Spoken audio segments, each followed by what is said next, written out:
tenemos que actualizar toda la información que sucede allí en el país vecino. Y ya tenemos en línea a Amanda Muñoz, quien es periodista allí en Uruguay. Amanda, ¿cómo te va? Buen día, te saluda Cristian Sortino y Emiliano Blanco.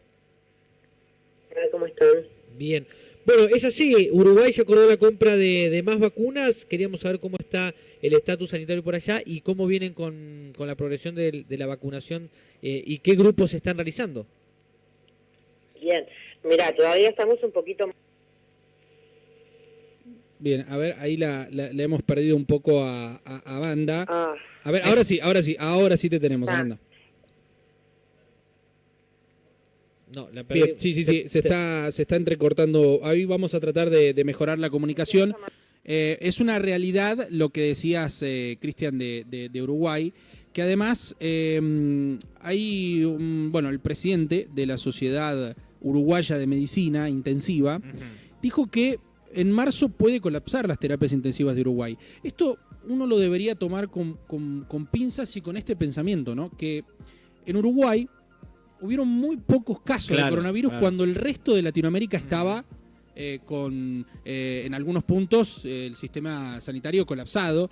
No fue lo que pasó aquí en Argentina, gracias a las gestiones del gobierno nacional y el gobierno provincial en nuestro caso, pero en Uruguay en ese momento no había muchos casos, es decir, la gente no se infectó. Entonces, cuando en este verano, que es el verano de esta parte del mundo, obviamente corresponde también a Uruguay, empezaron los casos, ustedes recordaron fines de noviembre, comienzos de diciembre, Uruguay empieza con la política de no vamos a dejar veranear a el resto de los países latinoamericanos aquí en Uruguay, porque los casos están subiendo exponencialmente. Bueno, después de esto llega que, claro, al no contagiarse, esto es la lógica que nosotros pensamos por lo que venimos manejando con los profesionales de la salud y los científicos, que al no haber contagios en aquel país, si llegan los contagios, obviamente que le va a pasar lo que pasó en el resto de Latinoamérica, pero en otro momento, ¿no? Uruguay estaría teniendo como su primera ola de coronavirus. Tal cual.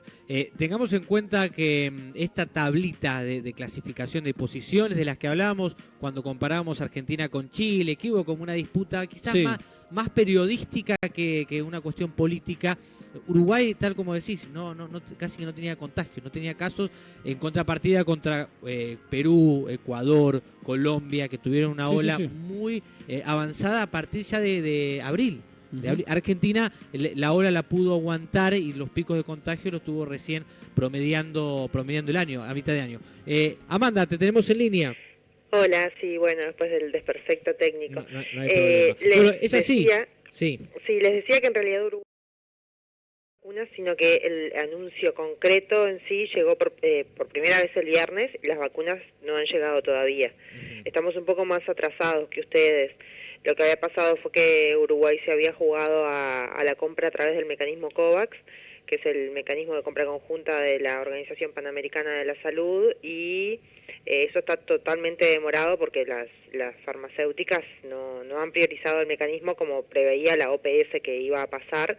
Entonces aparentemente llegarían en marzo, pero todavía no hay noticias concretas. Entonces a fines de noviembre, diciembre, cuando los números se complicaron, porque hasta ahí la situación estaba controlada, teníamos unos números buenos, digamos, de cantidad de casos nuevos y casos activos de COVID-19, y bueno, ahí cuando se complicaron se empezó la negociación bilateral que ustedes en Argentina habían iniciado mucho antes, entonces estamos como retrasados en ese plano, y ahora lo que hizo el presidente el viernes fue anunciar la compra de 2 millones de dosis a Pfizer, 1.750.000 a Sinovac, que se suman al 1,5 millones que estaba prometido a través de COVAX, y con eso se cubriría gran parte de la población.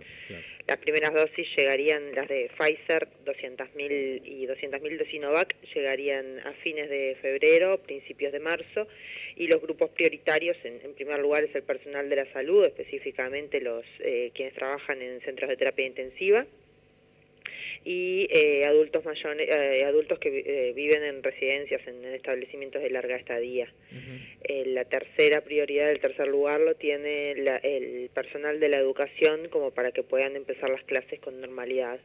Y después sí empieza mayores de 75 años, completan el personal esencial con bomberos, policías, y bueno, va por ahí y después, bueno, va a llevar todo el año, sí, la vacunación. Actualmente, ¿cómo está el estatus sanitario de Uruguay en la curva de contagios? ¿Están pasando una primera ola?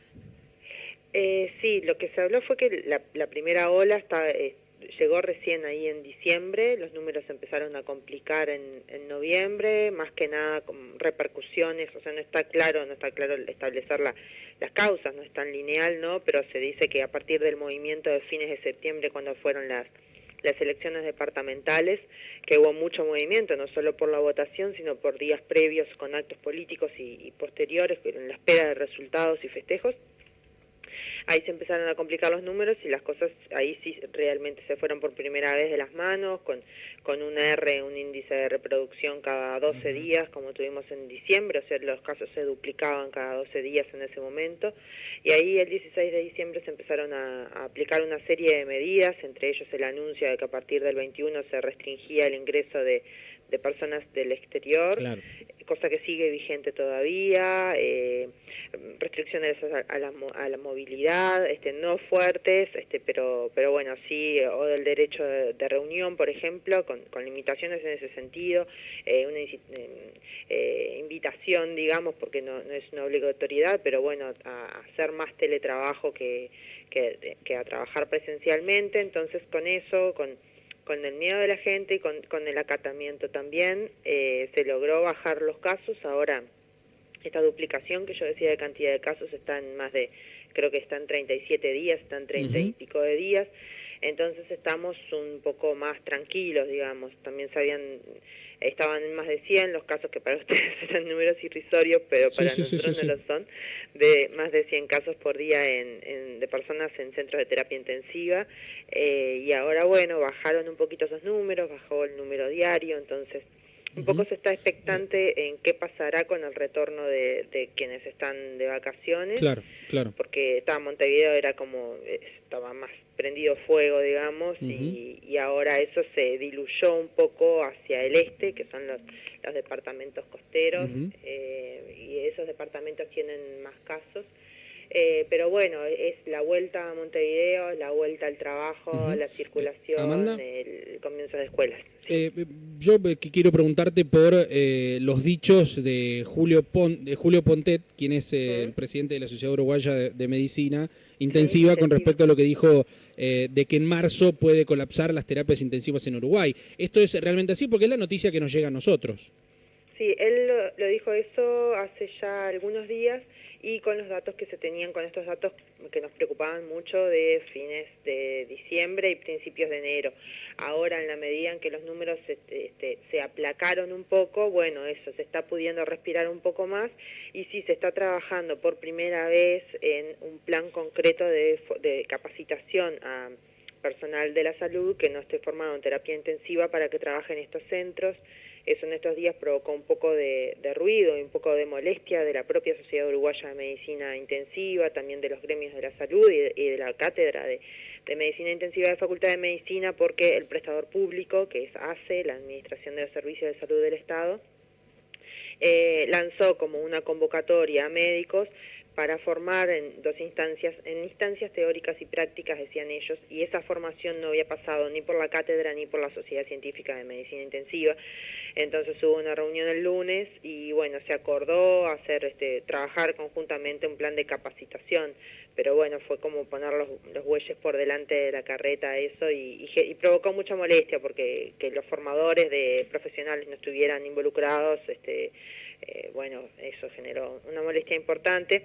Pero bueno, son cosas que sí que deberían haberse pensado más a mitad de año, ¿no? Cuando también con el área de enfermería, bueno, cuando había menos faltantes, menos bajas, cuando estábamos menos con el agua al cuello, digamos, hubiera sido conveniente.